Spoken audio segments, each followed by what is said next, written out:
Bismillahirrahmanirrahim. Assalamualaikum warahmatullahi wabarakatuh. Kembali ke Senpai Channel.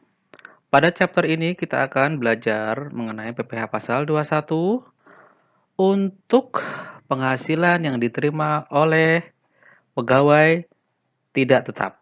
Ya, pegawai tidak tetap itu siapa? Yaitu pegawai harian, pegawai tenaga harian lepas, penerima upah satuan dan juga penerima upah borongan.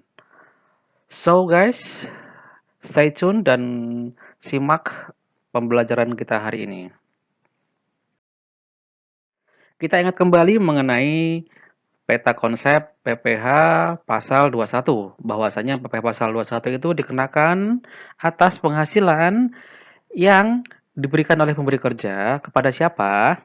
Kepada pegawai, ya. Pegawai itu ada pegawai tetap dan juga pegawai tidak tetap. Kemudian kepada pensiunan, kepada bukan pegawai, kepada komisaris mantan pegawai atau penarikan dana pensiun oleh pegawai, serta kepada peserta kegiatan. Pada chapter ini, kita akan fokus kepada PPh pasal 21 atas penghasilan yang diterima oleh pegawai tidak tetap. Ya. Dan pegawai tidak tetap ini, sebagaimana dijelaskan pada peta konsep itu, yaitu dia bisa menerima gaji atau penghasilan harian, ya kan, atau bulanan. Nah, harian ini nanti bagaimana bisa juga dibayarnya setiap hari, bisa juga dibayarkannya satuan, bisa juga dibayarkannya borongan, namun tetap dihitungnya adalah secara harian. Tentu kita akan membahasnya lebih lanjut bagaimana penghasilan yang diterima oleh pegawai tidak tetap ini dan juga bagaimana perlakuan atas perpajakannya. Namun ada baiknya kita mengenal istilah-istilah umum terlebih dahulu mengenai penghasilan yang diterima oleh pegawai tidak tetap. Adapun apa itu pegawai tidak tetap atau tenaga kerja lepas adalah pegawai yang hanya menerima penghasilan jika bekerja. Ya, dia hanya dapat penghasilan jika dia bekerja. Kalau nggak bekerja gimana? Kalau nggak bekerja ya dia tidak dapat penghasilan. Nah, penghasilan itu bisa berdasarkan jumlah hari kerja, bisa berdasarkan jumlah unit pekerjaan yang dihasilkan, atau menyelesaikan suatu pekerjaan yang diminta oleh pemberi kerja, ya. Jadi bisa dibayar harian, bisa berdasarkan unit kerja, sebagaimana dicontohkan sebelumnya adalah buruh atau pegawai tetap di bidang pabrik rokok, ya kan, untuk membuat rokok. Kemudian juga bisa berdasarkan suatu pekerjaan atau jenis pekerjaan, bisa berupa borongan. Lalu upah harian itu apa? Upah harian adalah upah yang diterima secara harian. Simpel sekali. Upah mingguan adalah upah yang diberikan secara mingguan. Dan upah satuan adalah upah yang diberikan berdasarkan unit yang dihasilkan. Misalnya per satu batang rokok, atau misalnya kalau tukang jahit itu adalah per satu unit jahitan, atau tergantung tentu ya, kalau misalnya di bidang pembuatan baju atau aparel itu ya bisa, kalau bagian cutting ya per cuttingnya, atau bagian pola ya per pola yang dibuat, dan lain sebagainya. Kemudian upah borongan adalah upah yang diberikan berdasarkan penyelesaian suatu jenis pekerjaan tertentu. Ini penyelesaian ya. Jadi kalau misalnya upah borongan itu dibayarnya ya setiap satu jenis pekerjaan selesai dia baru dibayarkan. Kemudian rata-rata penghasilan sehari adalah rata-rata upah mingguan, upah satuan, atau upah borongan untuk setiap hari kerja yang digunakan. Jadi nanti untuk penghitungan satuan ya, satuan, mingguan, dan juga borongan itu nanti kita rata-ratakan harian. Jadi seharinya berapa sebenarnya? Berdasarkan jumlah kerja dia melakukan pekerjaan. Kalau dia tidak melakukan pekerjaan ya nggak dihitung, karena basically bahwa pekerja atau pegawai tidak tetap itu dia mendapatkan penghasilan ketika dia bekerja. Jadi hitungannya ya berapa hari dia bekerjanya itu yang menjadi pokok penting. Nah, Konsep mengenai PPh pasal 21 untuk pegawai tidak tetap atau tenaga kerja lepas, yaitu pertama ini kan kita lihat dulu ya. Ini kita bagi menjadi dua ya. Kita menjadi dua ya, yaitu yang yang bagian pertama ini yang bagian coklat ini, kemudian yang bagian biru ini ya. Nah, untuk upah atau uang saku harian, mingguan, atau satuan atau borongan ya kan, maka nanti dihitungnya berapa upah yang diterima itu dalam satu harinya. Ya, perharinya ini berapa? Hariannya itu berapa? Kemudian, kita lihat berapa yang didapatkan oleh pegawai tidak tetap tersebut. Ini dalam hal dia menerima kurang sama dengan Rp450.000 per hari ya. Ini sehari ya. Hari, maka tidak dipotong sama sekali PPh pasal 21-nya. Jadi ini seperti threshold PTKP harian ya, Rp450.000 per hari. Kemudian, kalau misalnya lebih dari Rp450.000 per hari, maka nanti atas penghasilannya dikurangi dulu PTKP harian. PTKP harian itu ya ini untuk penghitungan pegawai tidak tetap ini sebesar 450 hari. Baru selisihnya dipotong 5%. Kemudian, ini kan harian nih. Ini kan semuanya harian. Kita lihat secara bulanannya bagaimana. Nah, dilihat untuk upah kumulatif 4,5 juta rupiah sampai dengan 10,2 juta rupiah sebulan, maka nanti upah sehari dikurangi PTKP sehari dulu, baru dikali tarif PP pasal 21 sebesar 5%. Ya ini tentu kalau misalnya hariannya lebih tinggi ya lebih tinggi juga ini tarifnya nih. Tapi kita lihat di bagian yang sebelah kanan bagaimana nih.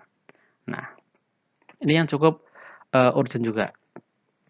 Jika dibayarkannya bulanan, nih, dibayarkannya secara bulanan atau jumlah kumulatif satu bulan melebihi 10,2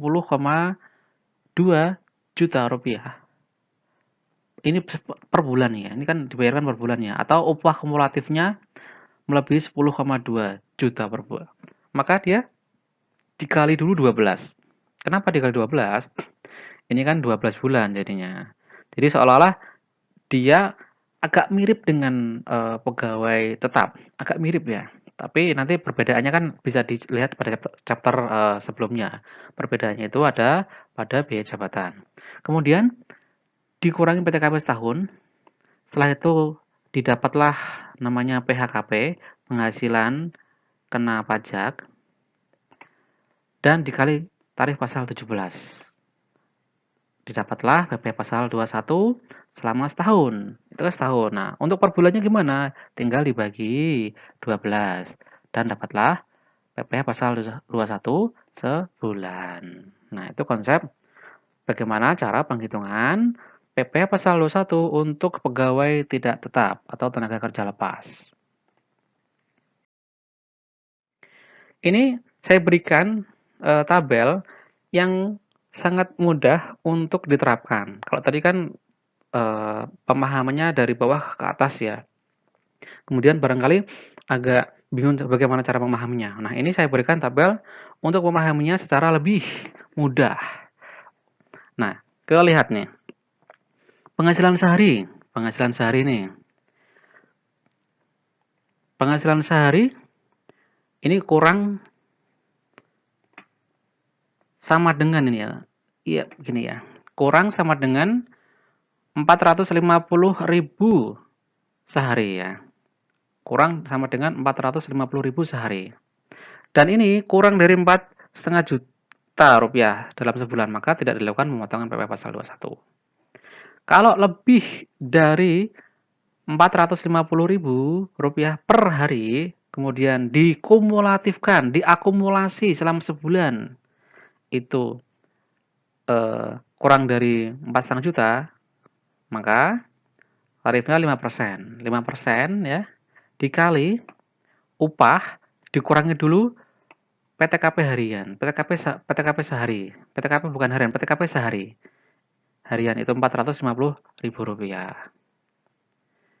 Kemudian, kalau misalnya penghasilannya itu lebih dari Rp450.000 per hari ya, atau kurang dari Rp450.000 per hari, ya ini atau nih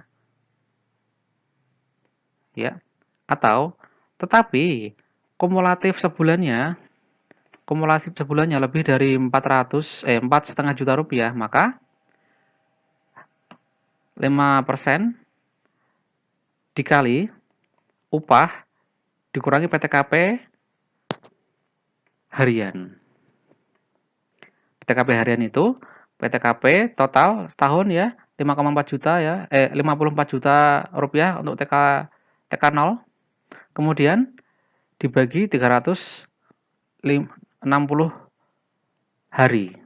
Kalau ini tadi tidak mengenal PTKP-nya dia berapa ya kan, maksudnya posisi atau kondisi PTKP-nya itu berapa, mau TK 0, mau TK 1, TK 2, TK 3 dan lain sebagainya atau K3, tidak mengenal.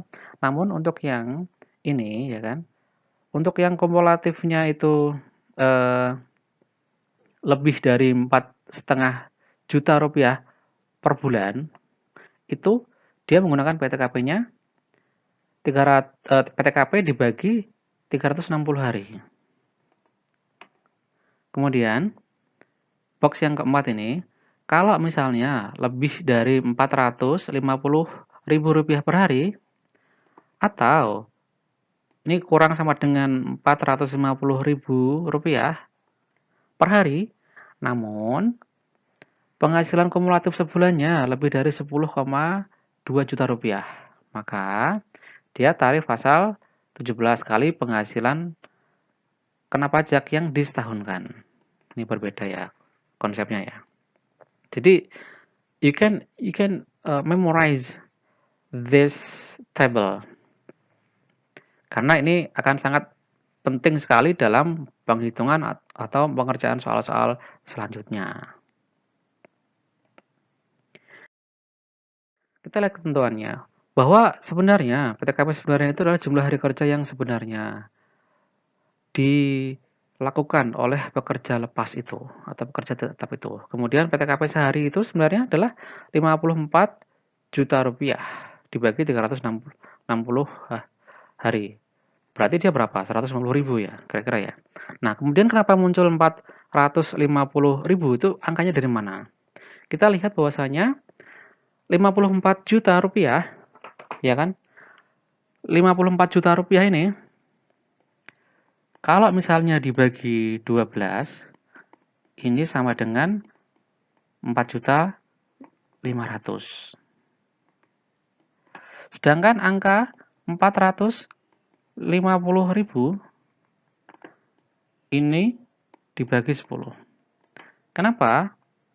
Dasarnya ini apa ini? Karena yang namanya pegawai tidak tetap atau tenaga kerja lepas itu di Indonesia banyak yang hanya bekerja dalam sebulannya itu 10 hari saja. 10 hari saja, makanya dipakailah angka Rp450.000 per hari. Namun ketika dia diakumulasikan, ya kan, sehingga menjadi di atas 4,5 juta rupiah sebulan itu, maka itu akan dikembalikan lagi ke konsep awal PTKP-nya itu. Dikembalikan ke konsep PTKP awal yaitu Rp54 juta untuk TK 0. Kemudian apabila pegawai tidak tetap atau tenaga kerja lepas itu mengikuti program jaminan atau tunjangan hari tua, ya kan, atau iuran pensiun atau apapun namanya itu, misalnya dia ikut program BPJS tenaga kerja untuk jaminan hari tua, maka iuran yang dibayarkan itu bisa menjadi pengurang dari penghasilan bruto. Nah, jadi iuran pensiun atau tunjangan hari tua itu juga berlaku untuk pegawai tidak tetap. Karena yang namanya pegawai atau siapapun itu nanti ketika dia pensiun kan ada kalanya dia tidak akan bekerja kembali. Maka itu bisa menjadi semacam rukhsah dalam perpajakan. Namun ketika nanti di akhir, ketika dia menerima uang pensiunannya akan dihitung kembali apakah dia akan kena pajak atau tidak. Demikian dari Senpai Channel, semoga bisa membantu. Jangan jangan lupa untuk subscribe, like, comment, and share. Terima kasih.